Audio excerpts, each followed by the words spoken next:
18절 말씀에 보면은 예수님께서 이제 다른 곳으로 건너가자라고 하는 것을 보게 됩니다. 18절에 있는 말씀 한번 같이 읽겠습니다. 시작. 예수께서 무리가 자기를 애워쌈을 보시고 저편으로 건너가기를 명하시니라. 아멘. 예수님의 사역으로 인해서 많은 병자들과 귀신 들린 자들이 예수님께로 나왔습니다. 그런데 예수님께서 그렇게 사역을 하시다가 그 사람들을 보시고 하신 말씀이 뭐냐 하면은 저편으로 건너가자 라고 이야기를 하셨다는 거예요. 예수님께서 왜 건너편으로 건너가자고 이야기를 하셨을까? 그 자리에 머물러 계신다면은 아직까지 예수님의 혜택을 받지 못했던 사람들이 정말 많이 있었거든요. 그 많은 사람들이 더 많은 혜택을 볼 수가 있는 거예요. 예수님이 거기에 계시면은 아픈 사람들이 예수님에게 나옵니다. 그러면은 예수님이 그들을 치료해 주시고 그들의 문제점들을 고쳐 주시거든요.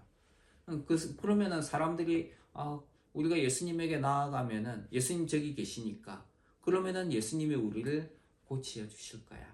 그러면서 더 많은 사람들이 혜택을 볼 수가 있는 것이죠. 물고기가 많은 곳에 낚싯줄을 던지든지 그물을 던져야 많은 물고기를 잡을 거 아니에요. 예수님이 많은 사람들이 몰려 들어오는데 그것을 보시고 거기에 가만히 계시면은 더 많은 사람들이 예수님께로 나오게 될 겁니다. 우리가 사역을 할 때도 마찬가지예요. 비즈니스를 할 때도 마찬가지입니다. 사람이 많아야 뭔가를 할 수가 있는 것이죠. 사람이 없는 곳에서는 비즈니스를 하든 무엇을 하든 성공하기 힘든 것이죠. 그래서 사람이 많은 곳에 사람들이 모이기도 하고 거기에서 사업을 하기도 하고 그리고 교회를 세우기도 하고 사역을 하는 거예요. 그런데 예수님께서 그곳에 계셨다면 정말 할 일이 많았을 겁니다. 사람들이 많이 몰려들었기 때문이죠.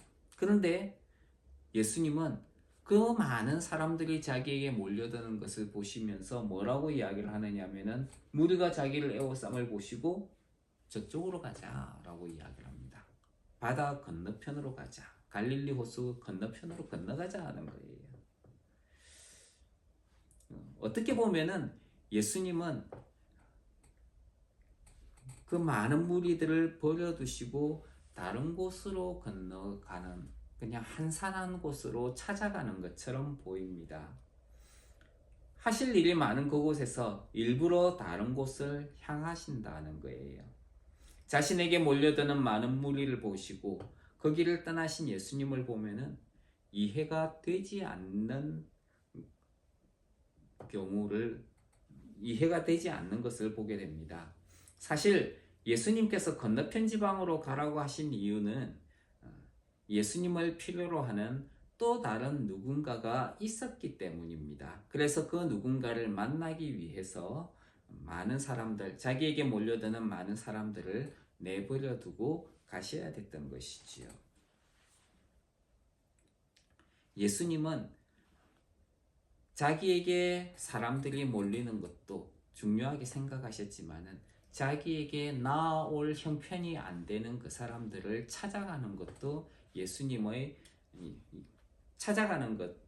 예수님께서는 염두에 두고 계셨던 것입니다. 하나님의 일을 하는 우리가 있어야 할 곳이 어디인가 하는 생각을 하게 됩니다. 사람들이 몰려들고 할 일이 많은 곳을 사람들은 모여들고 있습니다. 자신을 애워싸는 무리들의 목표는 예수님 자신이었어요. 예수님은 이 무리들의 필요를 너무나도 잘 알고 계셨습니다. 자신의 사역이 이들에게 필요하다는 것도 알고 계셨습니다. 그리고 사람들은 자신을 필요로 합니다. 그런데 예수님은 그들을 보시면서 다른 편으로 건너가자라고 이야기를 하셨다는 것이죠. 때때로 사역자들은 사람이 많은 곳에 교회를 세우기를 원합니다. 나를 필요로 하는 사람이 많고 할 일이 많은 곳이 내가 있어야 할 곳이다 라고 생각합니다. 거기에 주님의 뜻을 찾고 구하지는 않습니다. 사람들이 많이 있기 때문에 당연히 여기는 내가 있어야 될 곳이다. 그렇게 이야기를 하는 것이죠. 많은 무리들이 예수님께로 나왔던 것은 맞습니다.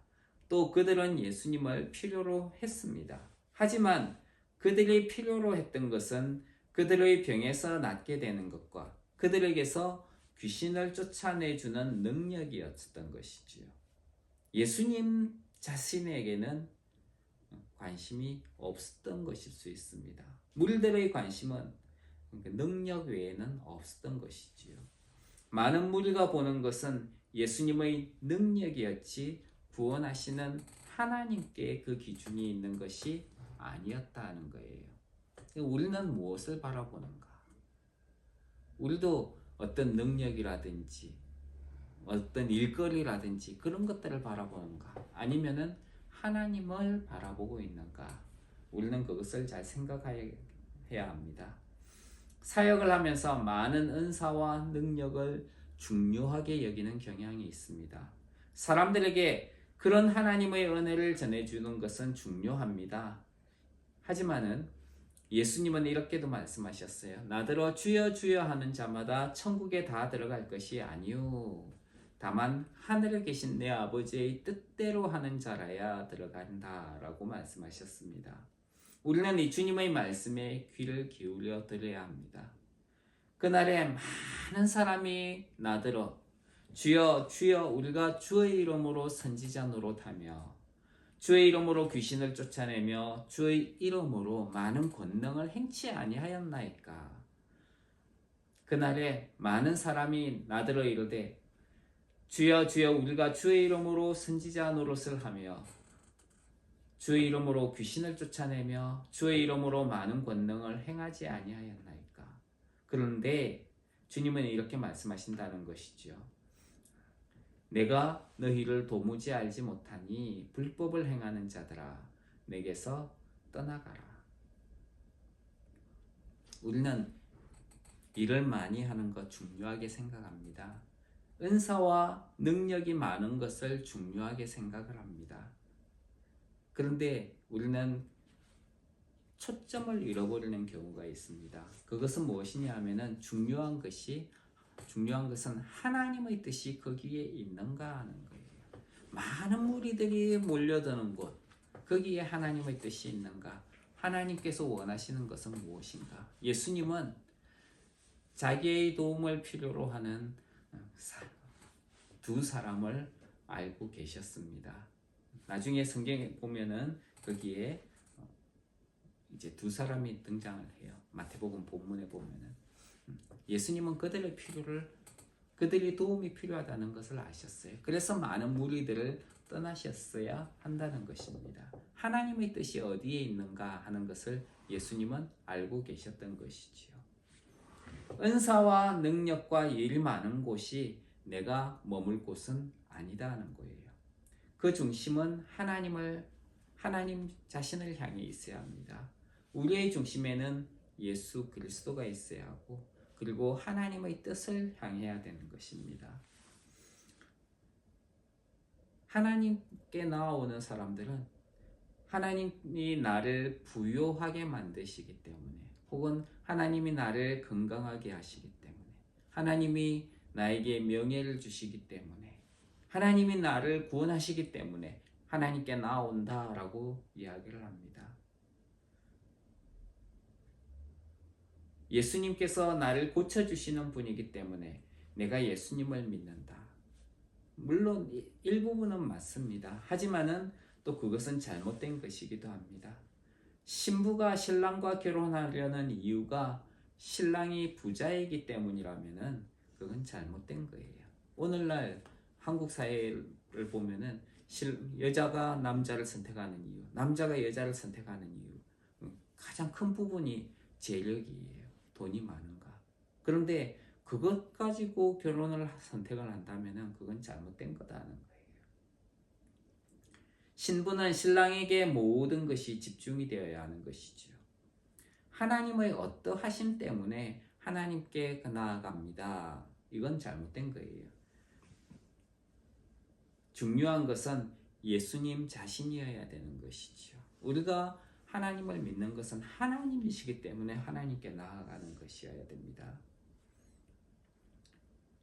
하나님은 우리가 연약할 때에, 그리고 죄인이었을 때에, 우리가 하나님의 원수였을 때에 우리를 사랑하셨다라고 이야기를 합니다. 그런데 정말 볼품없을 때에 우리를 사랑하셔서 우리를 위하여 예수님을 보내주셨다는 것이죠.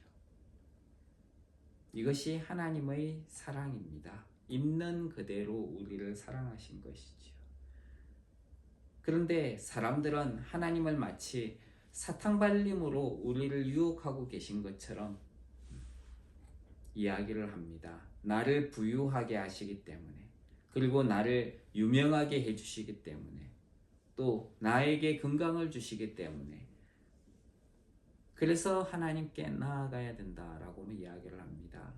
하나님은 그런 것에서 아니야, 그게 중요한 것이 아니라 너의 영혼이 중요한 거야. 그래서 거기에서 한 발짝 뒤로 물러서시고 그 길을 떠나라고 이야기를 하는 거예요. 우리가 머물러 있으려고 하는 이유는 뭡니까? 일 많기 때문에요. 거기에 사람들이 많기 때문에. 그렇다면 우리는 거기에서 떠나서 한번 생각을 해봐야 됩니다. 정말 하나님의 뜻이 어디에 있는가? 무엇에 있는가? 우리는 비록 가진 것이 없어도, 건강하지 못해도 나를 있는 모습 그대로 사랑하시는 하나님께 나아가야 되는 것이지요. 그래서 옛날 시 가운데 그런 게 있죠. 노래로도 만들어졌죠. 나 가진 재물 없으나, 나 남이 가진 지식 없으나, 뭐 이런 시가 있어요. 하나님이시기 때문에 우리는 하나님께 나아가야 됩니다. 깨끗하고 순전함으로 하나님을 사랑하고 하나님을 바라보며 하나님을 향해 나아가는 은혜가 있기를 주님의 이름으로 축원합니다.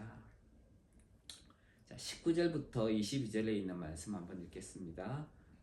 먼저 19절 20절 읽겠습니다. 시작. 한 서기관이 나와 예수께 말씀하되 선생님이여 어디로 가시든지 저는 쫓으리이다. 예수께서 이르시되 여도 불이 있고 공중의 새도 거처가 있으되 오직 인자는 머리 둘 곳이 없다 하시더라. 예수님을 믿고 따르는 제자의 삶은 쉽거나 영화로운 길은 아닙니다. 오히려 힘들고 어려운 길입니다. 성경 이 본문에는 예수님께 나와 두 사람을 보게 됩니다. 한 명은 서기관이고 또 한 명은 제자였습니다. 서기관은 예수님을 따르겠다라고 나온 사람입니다. 예수님을 따른다는 것은 제자가 되겠다는 것이죠. 또 한 명은 예수님의 제자였습니다. 어떻게 보면은 서기관의 목표가 제자였는데 그 제자가 예수님 앞에 또 나오는 것이죠. 예수님을 따르겠다는 서기관과 이미 주님의 제자로 부름을 받은 사람은 서로 다른 위치에 있는 것 같습니다. 어쩌면 한 사람은 목표를 가진 사람이고 또 한 사람은 다른 사람이 동경하는 위치에 이미 올라와 있는 사람입니다.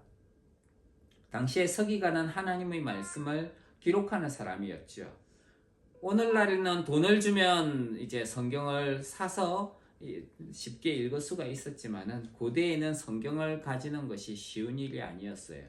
아주 비싸기도 했고 그리고 인쇄할 수 없었기 때문에 성경을 직접 손으로 기록해야 됐습니다.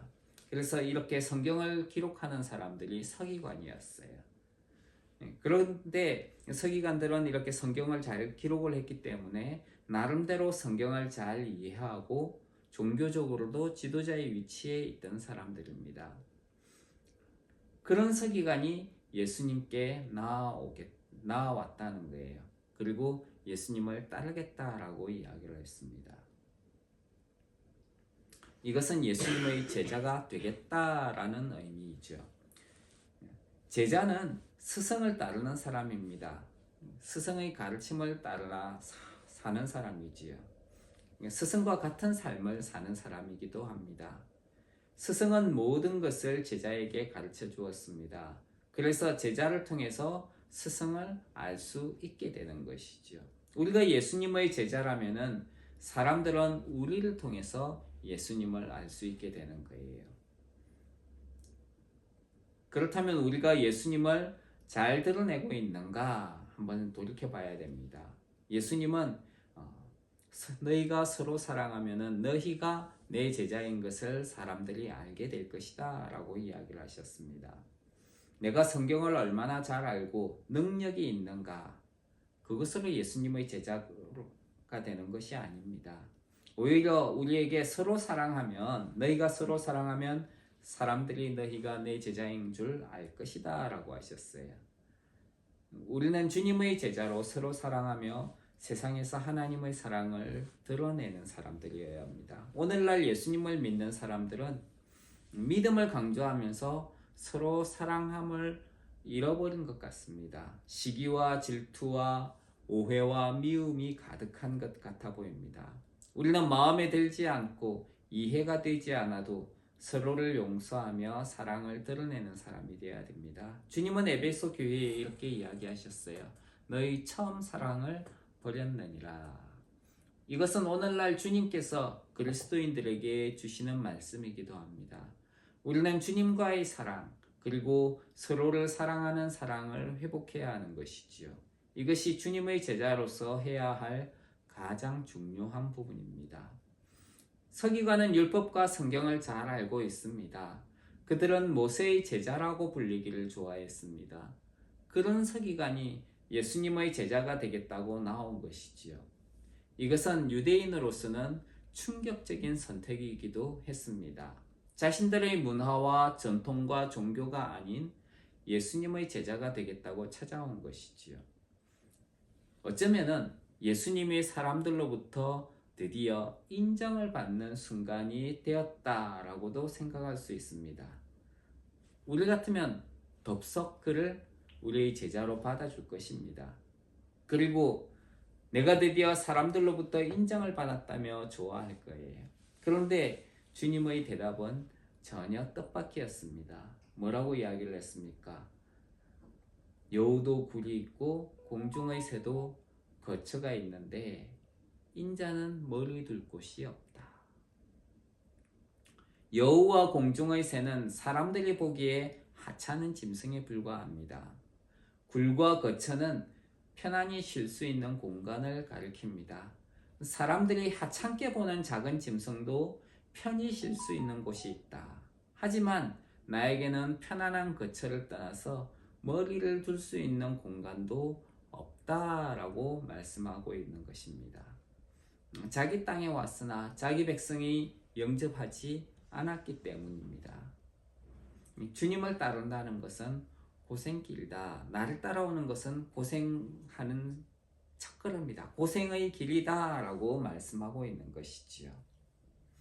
또 여기서 여우도 굴이 있고 공중의 새도 거처가 있다 라고 할 때 여우는 그 당시에 헤롯을 가리키기도 합니다. 그러니까 헤롯은 그 당시에 유대의 왕이었죠. 그리고 공중의 새라고 하는 것은 아무것도 없는 가난한 사람들을 가리킬 수도 있습니다. 그렇다고 본다면은 위에 있는 헤롯으로부터 가난한 사람, 이 땅의 가난한 사람들까지 다 머물 수 있는 집이 있고 거처가 있는데 나는 그런 것조차 없다라고 이야기를 하는 것입니다. 세상의 부유한 자나 가난한 자라 하더라도 머물 곳이 있지만은 예수님은 머물 곳이 없을 정도로 예수님을 따르는 것은 고생이 가득하다는 것입니다. 기쁘게 제자로 받아주지는 못할 망정 그를 향하여 나를 따르면 고생만 가득하다 이렇게 이야기하고 있는 것이지요. 주님의 제자로 사는 것이 쉬운 것이 아니라 힘든 것이다 라고 주님은 말씀합니다. 이것은 돌려서 이야기하면은 나는 너를 제자로 받아들이지 못하겠다 이렇게 이야기하시는 거예요. 또 다음에 보면은 21절과 22절에 보면 또 다른 사람이 등장합니다. 한번 같이 읽겠습니다. 시작. 제자 중에 또 하나가 가로되 주여 나로 먼저 가서 내 부친을 장사하게 허락하옵소서. 예수께서 가라사대 죽은 자들로 저희 죽은 자를 장사하게 하고 너는 나를 쫓으라 하시니라. 자기를 찾아온 첫 번째 서기관에게는 나를 따르는 것은 고생길이 가득한 길이다 라고 이야기를 하셨다면, 두 번째 사람은 자기 제자였어요. 돌아가신 아버지를 장사하게 보내달라는 요청입니다. 성경에서는 부모를 공경하라 했고, 또 부모의 죽음에 대해서 자식은 장사를 하는 것이 마땅한 것이었습니다. 제자는 예수님께 돌아가신 아버지를 장사해야겠다 하는 허락을 받기 위해서 찾아온 것입니다. 그런데 예수님은 이미 자신의 제자로 부름받은 사람에게 아버지를 장사하는 것을 허락하지 않는 것을 보게 됩니다. 죽은 자들로 저희 죽은 자를 장사하게 하고 너는 나를 쫓아라. 도대체 이것이 무엇인가? 장사를 하는 것은 죽은 자에게 속한 일입니다.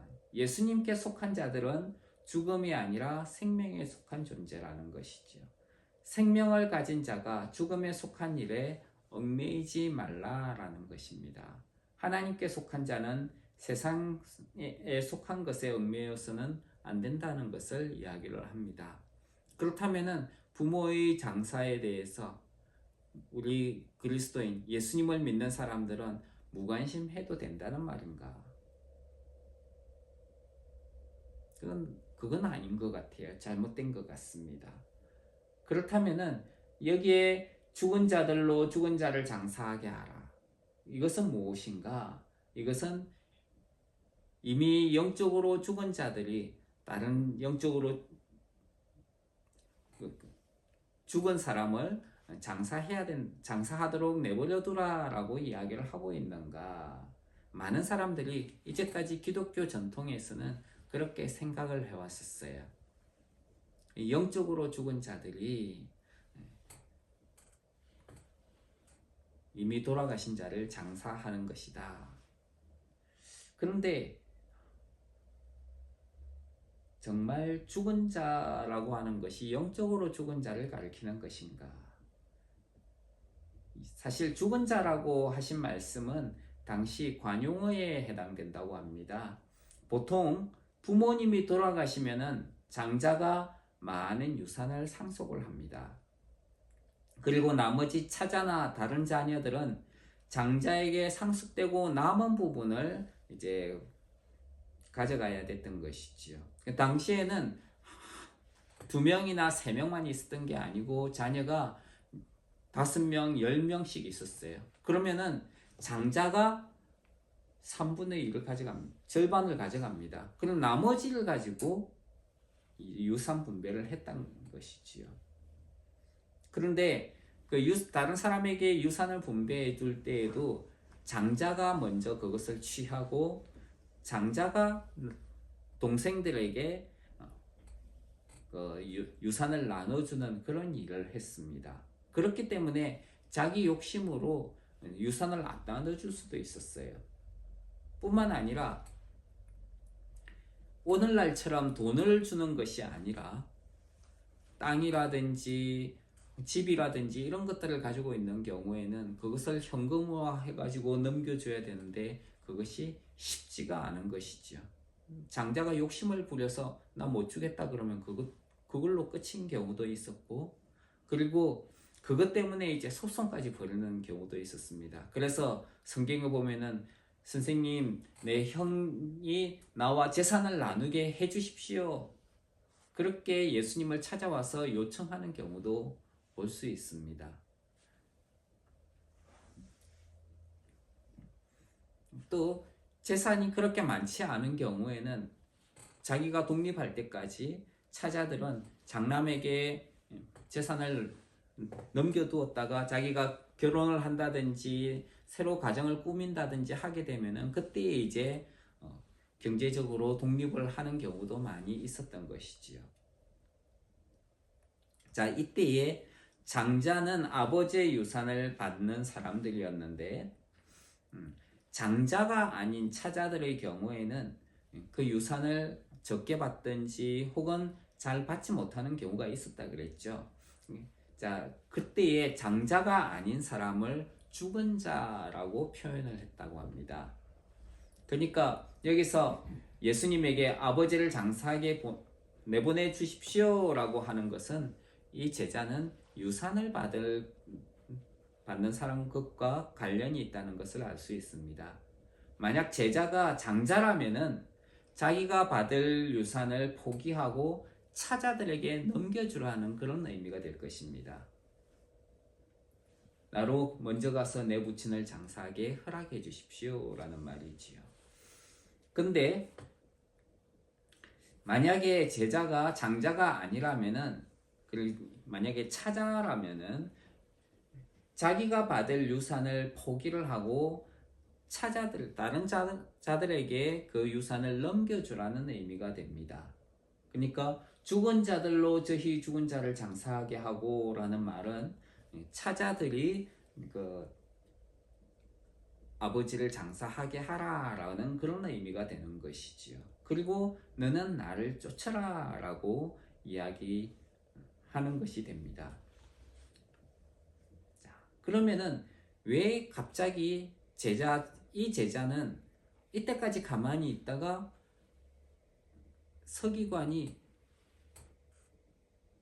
내가 예수님을 따르기를 원합니다 라고 했을 때에 인자는 멀리 둘 곳이 없다, 이 이야기를 하고 난 다음에 이 제자가 등장을 했을까?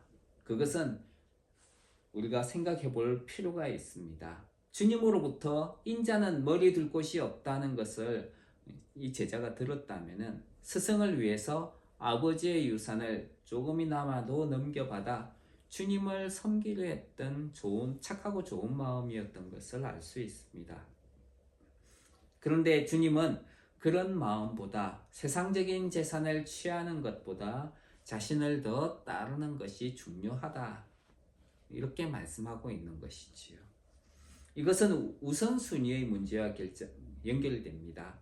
사람이 사는 데에 필수적인 것은 옷과 먹는 것과 사는 것, 거주할 수 있는 것이라고 이야기를 합니다. 잘 먹는 것, 잘 입는 것, 그리고 잠자고 거할 곳이 있다는 것은 세상적인 필요를 공급받는 것과 세상적인 필요를 공급받는 것이라는 거죠. 그런데 예수님의 제자가 된다는 것은 그런 것으로부터 멀어지는 것입니다.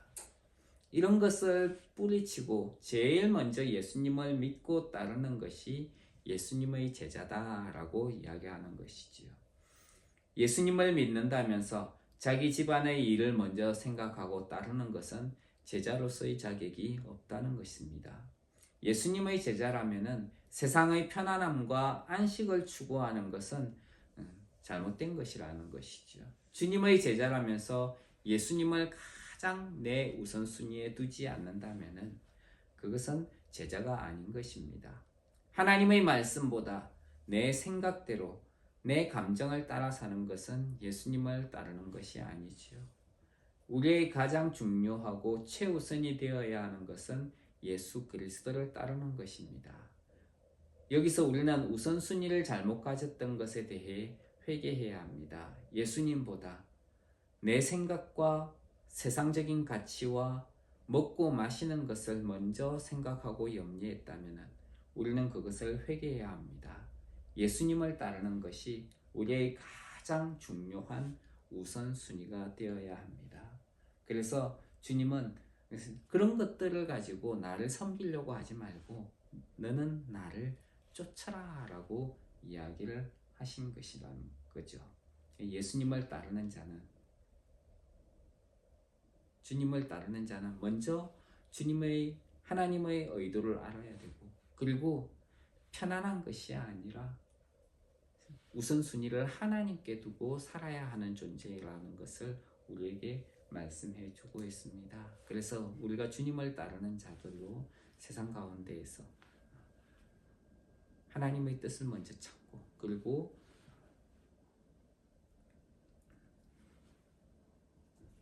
주님을 가장 우선순위에 두는 하나님의 사람들로 살기를 주님 이름으로 축원합니다. 기도하겠습니다. 하나님, 은혜를 감사합니다. 우리가 이 말씀을 통해서